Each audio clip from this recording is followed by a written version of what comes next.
9 दिसंबर 2022 PLA यानी कि people liberation army जो कि चाइना की आर्मी है अपने 300 प्रिपेयर्ड सैनिक लेकर पंगवांग के यंगस्टर एरिया में घुस जाती है और भारतीय सैनिक के साथ हाथापाई करने लगती है और बॉर्डर क्रॉस करने लगती है। लेकिन इंडियन आर्मी ने भी इस चीज का जवाब मुंह तोड़ दिया और उनको वहां से भगा दिया।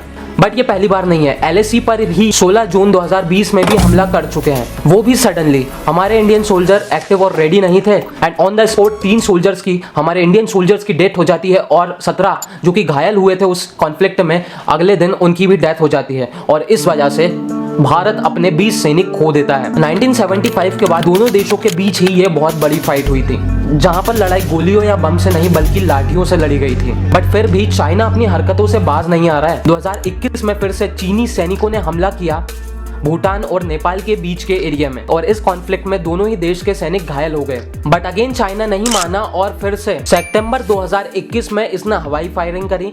बदले में इंडियन आर्मी ने भी इसका जवाब इसी प्रकार से दिया और इस कॉन्फ्लिक्ट में पूरे 45 साल बाद फिर से एलएसी सीमा पर गोलियां चली, जिसने 1996 में किए गए एक एग्रीमेंट को तोड़ दिया। इस एग्रीमेंट में क्लियर लिखा था कि कोई भी देश हैवी बॉम्ब्स या गोलियां नहीं चला सकता। मैटर में आगे जाने से पहले अगर इसकी वजह, इसकी जड़ को समझ लेंगे तो ज्यादा बेटर रहेगा। तिब्बत जो कि आज चाइना के अंडर में आता है, लेकिन 1914 से पहले ये चाइना के अंडर में नहीं आता था। ये इंडिपेंडेंट था, इसकी अलग ही एंटिटी थी। बट साल 1914 में एक 3 साइडेड समझौता होता है जिसमें इंडिया का रिप्रेजेंटेटिव था ग्रेट ब्रिटेन और इसमें तिब्बत और चाइना के रिप्रेजेंटेटिव भी इन्वॉल्व थे। उस टाइम चाइना के साइड से चीनी गणराज्य रिप्रेजेंटेटिव थे जो कि राजा हुआ करते थे और उस टाइम पे उन्हीं का राज चलता था चाइना में, पूरे चाइना में। अब इन तीनों देशों के समझौते में एक मैकमोहन रेखा खींची जाती है जो तिब्बत और भारत की बॉर्डर के रूप में स्वीकार की जाती है और आज इसे इंडिया चाइना बॉर्डर भी कहा जाता है क्योंकि अब तिब्बत चाइना के अंडर में आता है। ये लाइन भूटान की पूर्वी सीमा से चीन म्यांमार सीमा तक खींची गई थी। इस बॉर्डर लाइन के इंसिडेंट को शिमला समझौता नाम दिया गया और इस रेखा के अकॉर्डिंग अरुणाचल प्रदेश भारत का हिस्सा बना, अरुणाचल प्रदेश भारत में आ गया। तो यहाँ तो सब कुछ ही सही है, फिर प्रॉब्लम कहाँ है? सो प्रॉब्लम आई 35 साल बाद 1949 में। 1949 में चीन में जो गणराज्य सरकार थी उसको गिरा दिया जाता है और फिर वहां कम्युनिस्ट सरकार आई, पीआरसी पीपल रिपब्लिक चाइना नाम से। अब ये सरकार आकर बोलती है 1949 से पहले जो भी एग्रीमेंट चाइना ने किए या उसके साथ हुए हैं वो सभी एग्रीमेंट बिल्कुल गलत है और चाइना उन एग्रीमेंट को आज से ही तोड़ रहा है। और इसी तोड़ने के चक्कर में वो शिमला एग्रीमेंट जो भारत, चाइना और तिब्बत के बीच में हुआ था वो भी टूट जाता है शिमला समझौते नाम से।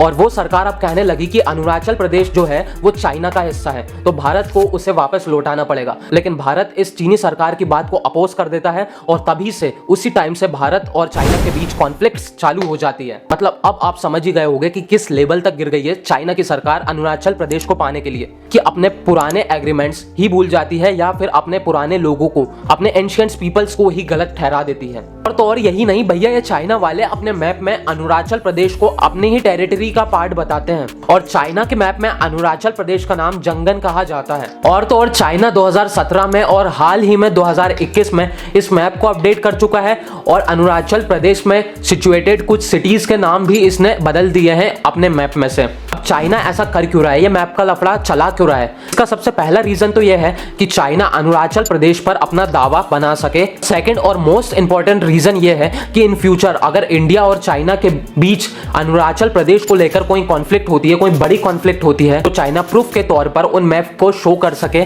ग्लोबल गवर्नमेंट के सामने और केस में जीत सके। So let's move towards another big question, why Arunachal Pradesh is so much important for China. देखो, अरुणाचल प्रदेश चाइना के लिए स्पिरिचुअल भी इंपॉर्टेंट है और स्ट्रेटेजिकल भी बहुत ज्यादा इंपॉर्टेंट है। अब भाई स्पिरिचुअल इसलिए क्योंकि अरुणाचल प्रदेश के तवांग में बुद्धिज्म धर्म को बहुत ज्यादा माना जाता है और इसी बुद्धिज्म धर्म को पड़ोसी देश तिब्बत में भी बहुत ज्यादा माना जाता है। तो तवांग और तिब्बत के लोग बहुत ही ज्यादा इंटरकनेक्ट हैं और चाइना ने वैसे ही तिब्बत पर अवैध कब्जा कर रखा है। अगर तवांग से कोई भी रिवॉल्यूशन की चिंगारी अगर तिब्बत तक जाती है और तिब्बत के लोग भड़क जाते हैं तो ये चाइना के लिए बहुत ही ज्यादा रिस्की काम हो जाएगा और चाइना तिब्बत को अपने कंट्रोल से खो सकता है। इसीलिए चाइना अरुणाचल प्रदेश और उसमें भी मोस्टली तवांग शहर पर कब्जा करना चाहती है जिससे कि कोई भी आवाज नहीं उठ सके चाइना के खिलाफ। और स्ट्रेटेजिकल इसलिए क्योंकि ये जो तांगवांग है ये ईस्ट नॉर्थ एरिया के एंटर गेट की तौर पर काम करता है और तांगवांग बॉर्डर के भी सबसे करीब पड़ता है। साथ ही साथ अरुणाचल प्रदेश एरिया 3 देशों के साथ अपनी बॉर्डर शेयर करता है, इसीलिए ये भी इतना इंपॉर्टेंट हो जाता है चाइना के लिए। सो ये सब कॉन्फ्लिक्ट्स तो एक जगह है, लेकिन इन सब कॉन्फ्लिक्ट्स की वजह से अरुणाचल प्रदेश पर क्या इफेक्ट पड़ रहा है, चलिए ये भी जान लेते हैं। सो सिचुएशन अरुणाचल प्रदेश में इतनी इनस्टेबल है कि कोई भी बिजनेस इन्वेस्टर वहां पर इन्वेस्ट करना ही नहीं चाहता, वहां पर बिजनेस करना ही नहीं चाहता, इससे कि वहां प्राइवेट सेक्टर की तरफ से इंफ्रास्ट्रक्चर बहुत ज्यादा कमजोर है। किसी भी जगह पर लगभग 60 to 70% प्राइवेट सेक्टर का ही हाथ होता है उसके डेवलपमेंट में, लेकिन यहाँ पर प्राइवेट सेक्टर जाना ही नहीं चाहता गवर्नमेंट इनस्टेबिलिटी की वजह से। साथ ही साथ इसी वजह से यहाँ पर मोबाइल फोन टावर्स भी बहुत ज्यादा कम है और इसी वजह से यहाँ के लोग भी टेक्नोलॉजी से अभी काफी दूर है। साथ ही साथ इतनी ब्यूटीफुल प्लेस और टूरिज्म डेस्टिनेशन होने के बाद भी अरुणाचल प्रदेश में एयरलाइन कनेक्शन बहुत ही ज्यादा कम है और अरुणाचल प्रदेश में इंडस्ट्री कम होने की वजह से ये इंडिया के दूसरे नंबर के राज्य में आता है अनएम्प्लॉयमेंट के मामले में। यह 2018 में 67,000 यूथ्स रजिस्टर किए गए जो कि अनएम्प्लॉयड थे अरुणाचल प्रदेश में। यहाँ पर मेजरली लोग गवर्नमेंट जॉब पर ही डिपेंडेंट है और बढ़ती जनसंख्या के कारण गवर्नमेंट जॉब भी कम पड़ती जा रही है यहाँ पे। और यूथ्स को पढ़ने के बाद भी नौकरी ना मिलने से इनमें depression, crime rate, theft, extortion जैसी एक्टिविटी भी पाई जा रही है या कह सकते हैं डेवलप हो रही है।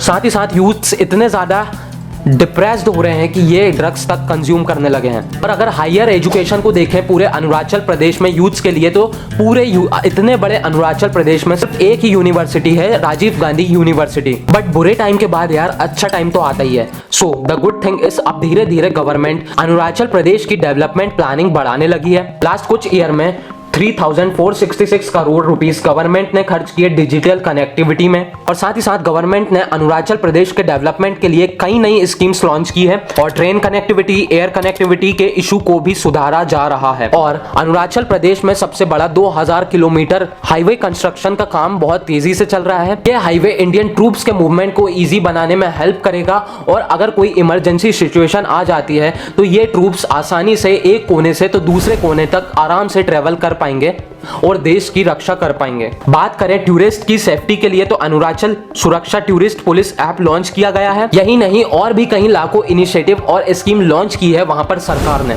सो ये सब था India China matter over Arunachal Pradesh. And वैसे चाइना कितनी भी कोशिश कर ले अरुणाचल प्रदेश पर कब्जा नहीं कर पाएगा जैसे उसने तिब्बत से झूठे प्रोमिसेस करके किया था। So friends drop a comment below what you think about this matter. आप इस मैटर के बारे में क्या सोचते हैं? क्या चाइना अरुणाचल प्रदेश को हासिल कर पाएगा? And what more initiative government should take towards Arunachal Pradesh? कौन सी स्टेप्स उठानी चाहिए गवर्नमेंट को कि अरुणाचल प्रदेश का और ज्यादा तेज डेवलपमेंट हो सके? कमेंट में प्लीज जरूर से बताना। Till then goodbye, stay safe and yes don't forget to hit the subscribe button। इससे हमें काफी ज्यादा मोटिवेशन मिलता है एंड हम ऐसी ही और ट्रुथ रिवीलिंग वीडियोस आपके लिए आगे बनाते रहेंगे। जय हिंद, जय भारत।